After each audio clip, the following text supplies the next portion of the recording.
Yes, dear students, now we are in quadratic equations, exercise 4.3. First main, find the nature of the roots of the following quadratic equations.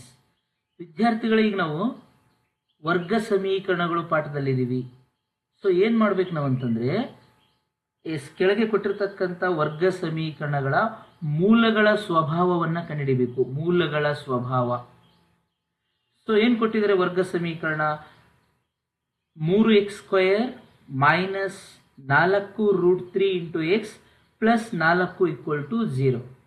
S, ಈ ಥರ ವರ್ಗ ಸಮೀಕರಣಗಳನ್ನು ನಮಗೆ ಕೊಟ್ಟಾಗ ನಾವು ಮೊದಲು ಏನು ಮಾಡಬೇಕಂತಂದರೆ, ಎಸ್ ಅದು ax² plus bx plus c = 0 ರೂಪದಲ್ಲಿ ಇದೆಯಾ ಅಂತ ಚೆಕ್ ಮಾಡಬೇಕು.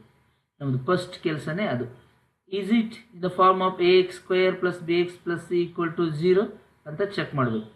ಒಂದು ವೇಳೆ ಅದು already ax² plus bx plus c = 0 ರೂಪದಲ್ಲಿ ಇತ್ತಂತಂದರೆ ನಾವೇನು ಮಾಡಬೇಕು?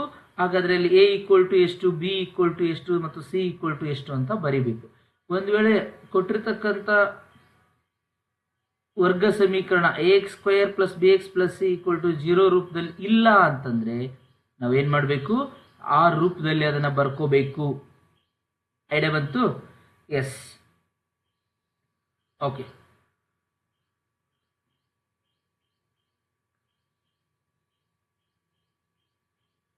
ನೋಡಿ, ಹಾಗಾದರೆ ಸೊಲ್ಯೂಷನ್, ಪರಿಹಾರ. What is the equation? ಏನು ಕೊಟ್ಟಿದ್ದಾರೆ? Yes, 3x² minus 4 into √3x plus 4 = 0. Yes, so this is of the form ax² plus bx plus c = 0. ಇದು already ax² plus bx plus c = 0 ರೂಪದಲ್ಲಿದೆ. Yes, this is of the form yes, ಇದು ಯಾವ ರೂಪದಲ್ಲಿದೆ? ax² plus bx plus c = 0. ಇದು ವರ್ಗ ಸಮೀಕರಣದ ಆದರ್ಶ ರೂಪ, standard ಫಾರ್ಮಲ್ಲಿದೆ. So ಇಲ್ಲಿ a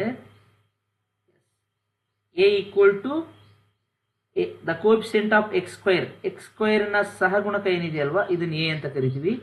ಎಕ್ಸ್ ಸಹಗುಣಕ ಏನು ಬರುತ್ತೆ ನೋಡಿ, ಎಕ್ಸ್ ಹಿಂದ್ಗಡೆ ಇರೋ ನಂಬರ್ನ ನಾವು b ಅಂತ ಕರಿತೀವಿ. ಲಾಸ್ಟ್ ನಂಬರ್ನ ನಾವು ಎಸ್ ಸಿ ಅಂತ ಕರಿತೀವಿ. ನೆನ್ಪಿಟ್ಕೋಬೇಕು. This is a, so this is b, so this is c. ನೆನ್ಪಿಟ್ಕೊಳ್ಳಿ. The coefficient of x² is 3a, so a = 3. The coefficient of x is minus 4√3, therefore b = minus 4√3. and the last number is c = +4. Okay, ಇಲ್ಲಿ ನೆನ್ಪಿಟ್ಕೊಳ್ಳಿ ವಿದ್ಯಾರ್ಥಿಗಳೇ, ಇಲ್ಲಿ ಏನಂದರೆ x² ನ ಸಹಗುಣಕ, x² ಹಿಂದ್ಗಡೆ ಇರೋ number a ಆಗುತ್ತೆ, ಹಾಗಾಗಿ a = 3. x ಹಿಂದ್ಗಡೆ ಇರೋ ನಂಬರು, ಗಣಿತದಲ್ಲಿ ಅದನ್ನು ನಾವು x ನ ಸಹಗುಣಕ ಅಂತ ಕರಿತೀವಿ. x ನ ಸಹಗುಣಕ ಎಷ್ಟಿದೆ? ಮೈನಸ್ 4√3 ಇದೆ.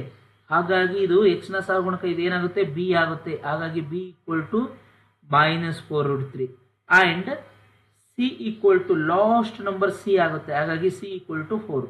ನಾನೇನು ಮಾರ್ಕ್ ಮಾಡಿ ತೋರಿಸಿದ್ದೀನಲ್ವಾ, a b c ಅಂತ ಆ್ಯರೋ ಮಾರ್ಕ್ ಮಾಡಿದ್ದೀನಿ, ಬಾಣದ ಗುರುತು. ಎಕ್ಸಾಮಲ್ಲಿ ನೀವು ಈ ಥರ ಹಾಕೋದು ಬೇಡ, ನಿಮ್ಗೆ ಗೊತ್ತಾಗಲಿ ಯಾವುದು a ಯಾವುದು b ಯಾವುದು c ಅಂತ ಗೊತ್ತಾಗಲಿ ಅಂತ ನಾನು ಹಾಕಿದ್ದೀನಿ. ನೀವು ಡೈರೆಕ್ಟಾಗಿ a value, b value, c value ಬರೀಬೇಕು. This is of the form ax² plus bx plus c = 0. Yes, ಇದು ಹೇಗಿದೆ? ಇದು ಯಾವ ರೂಪದಲ್ಲಿದೆ? ax² plus bx plus c = 0 ರೂಪದಲ್ಲಿದೆ ಅಂತ ಬರ್ಕೋಬೇಕು ಕನ್ನಡದಲ್ಲಿ. ಓಕೆ, ಇಂಗ್ಲೀಷಲ್ಲಿ ಆಲ್ರೆಡಿ ಬರೆದಿದ್ದೀವಿ. ಈಗ ಬರೆದ ತಕ್ಷಣ a ಮತ್ತು b ಮತ್ತು c ವ್ಯಾಲ್ಯೂ ಬರೀಬೇಕು. ಆ ಕ್ವಶನ್ ಏನು ಹೇಳಿದರೆ, find the nature of the roots. Yes, find the nature of the roots ಅಂತಂದರೆ ಮೂಲಗಳ ಸ್ವಭಾವ ಕಂಡುಹಿಡಿಯಿರಿ ಅಂತ ಹೇಳಿದ್ದಾರೆ. ಮೂಲಗಳ ಸ್ವಭಾವ. ಓಕೆ, ಮೂಲಗಳ ಸ್ವಭಾವ ನಾವು ಕಂಡುಹಿಡಿಬೇಕಂತಂದರೆ ನಾವು ಮೂಲಗಳ ಶೋಧಕ ಬರೀಬೇಕು. ಮೂಲಗಳ ಶೋಧಕ, ಡಿಸ್ಕ್ರಿಮಿನೆಂಟ್ ಅಂತ ಕರೀತಾರೆ, ಡಿಸ್ಕ್ರಿಮಿನೆಂಟ್. ಓಕೆನಾ? ಹಾಗಾದರೆ ಏನು ಸರ್ ಅದು? Yes, capital D equal to B square minus 4ac. Yes, D equal to B square minus 4ac. ನಾವು ಡಿ ಈಕ್ವಲ್ ಟು ಬಿ ಅಂದರೆ ಎಷ್ಟಿದೆ ನೋಡಿ, B means -4√3. So -4√3 whole square -4ac, 4 into a means 3 into c means 4. Okay, so now what is -4√3 whole square? ನೋಡಿ, -4√3 ಇದೆಯಲ್ವ, confuse ಆಗುತ್ತೆ. ಇದನ್ನು ನಾವು ಗೊತ್ತಿರಬೇಕು. -4√3 ಅಂತಂದರೆ, ಸೊ ಈ ಬ್ರಾಕೆಟಲ್ಲಿ ಎಷ್ಟು ಏನೇನು ಬರುತ್ತೆ? ಮೈನಸ್ ಬರುತ್ತೆ. ಇದನ್ನು 2 ಸಲ ಬರೆದು ಗುಣಿಸ್ಬೇಕು. 4 2 ಟೈಮ್ಸ್ ಬರುತ್ತೆ. We need to multiple 4 2 times. 4ನ 2ರಿಂದ ಬರೀಬೇಕು, ಬರೆದು ಗುಣಿಸ್ಬೇಕು. √3ನ 2 ಸಲ ಬರೆದು ಗುಣಿಸ್ಬೇಕು. ಓಕೆನಾ? ಅಥವಾ ಈ ಸ್ಕ್ವೇರು ಎಲ್ಲ ಬ್ರಾಕೆಟಲ್ಲಿರೋ ಎಲ್ಲ ನಂಬರ್ಗೂ ಕೊಡಬೇಕು. ಓಕೆನಾ? ಸೊ ಈ ಮೈನಸ್ಗೆ ನಾವು ಸ್ಕ್ವೇರ್ ಮಾಡಿದ್ರೆ ಮೈನಸ್ ಇಂಟು ಮೈನಸ್ ಪ್ಲಸ್ ಆಗಿಬಿಡುತ್ತೆ. ಸೊ 4 ಸ್ಕ್ವೇರ್ ಅಂದರೆ 4 4ಲಿ 16 ಆಗುತ್ತೆ. ಸೊ √3 ಸ್ಕ್ವೇರ್ ಅಂದರೆ ಈ ಸ್ಕ್ವೇರು ರೂಟು ಕ್ಯಾನ್ಸಲ್ ಆಗಿ ಜಸ್ಟ್ 3 ಉಳಿಯುತ್ತೆ. ಐಡಿಯಾ ಬಂತು? ಸೊ ಹಾಗಾದರೆ ಇದು ಏನಾಗುತ್ತೆ ಆನ್ಸರ್ ಅಂತ ಕೇಳಿದರೆ 48 ಆಗುತ್ತೆ. ಸರ್ ಹೆಂಗೆ ಬಂತು ಸರ್? ಏನಿಲ್ಲ, ಈ ಸ್ಕ್ವೇರು ನಾವು ಎಲ್ಲ ಕಡೆ ಹಾಕಿದ್ವಿ. ಇಲ್ಲಿ ಮೈನಸ್ ಇದೆ, ಮೈನಸ್ ಸ್ಕ್ವೇರ್ ಅಂತ ಬರೆದಿದ್ದೀವಿ. ಮೈನಸ್ ಸ್ಕ್ವೇರ್ ಇಲ್ಲೇ ಸುಮಾರು ಜನ ತಪ್ಪೋದು. ಇಲ್ಲಿ 4 ಸ್ಕ್ವೇರ್ ಅಂತ ಬರೀಬೇಕು. ಯಾಕಂದರೆ ತಲೆ ಮೇಲೆ ಪವರ್ 2 ಇತ್ತಂದರೆ ಆ ಪವರ್ ಬ್ರಾಕೆಟಲ್ಲಿರೋ ಎಲ್ಲರಿಗೂ ಸಂಬಂಧಪಡುತ್ತೆ. ನೆಕ್ಸ್ಟು ಮತ್ತೇನು ಬರಿಬೇಕಂತಂದರೆ, ಎಸ್ √3 ಇದೆ, ಆ √3ಗೂ ನಾವು ಸ್ಕ್ವೇರ್ ಹಾಕಬೇಕು. ಓಕೆನಾ? ಹೀಗೆ ನೋಡಿ, ಮೈನಸ್ ಸ್ಕ್ವೇರ್ ಅಂತಂದರೆ ಮೈನಸ್ ಇಂಟು ಮೈನಸ್ ಅಂತಂದರೆ ಪ್ಲಸ್. ಓಕೆನಾ? 4 ಸ್ಕ್ವೇರ್ ಅಂತಂದರೆ 4 ಇಂಟು 4 4ಲಿ 16 ಅಲ್ವಾ? 16. ಇಲ್ಲಿ ನೋಡಿ, √3 ಹೋಲ್ ಸ್ಕ್ವೇರ್ ಅಂತಂದರೆ √3 ಇಂಟು √3 √3 ಇಂಟು √3 √3 ಇಂಟು √3 ಅಂದರೆ √9. √9 ಅಂದರೆ 3 ಗೊತ್ತಲ್ವಾ? √3 ಇಂಟು √3 ಅಂದರೆ √9. √9 ಮೀನ್ಸ್ 3. ಹಾಗಾಗಿ 16 3ಲಿ ಎಷ್ಟು ಬಂತು? 48. ಐಡಿಯಾ ಬಂತಾ? S, √9 means what? ಎಸ್, √9 ಅಂದರೆ 3. ಇನ್ನೂ ಈಸಿ ಅಂತಂದರೆ ನಾವು ಇಲ್ಲೇ ಮಾಡ್ಕೋಬೋದು ನೋಡಿ. ಇದೆಲ್ಲ ಬೇಸಿಕ್. ಇದೆಲ್ಲ 8ನೇ ಕ್ಲಾಸ್ 9ನೇ ಕ್ಲಾಸಲ್ಲಿ ಬರುತ್ತೆ. ಬೇಸಿಕ್.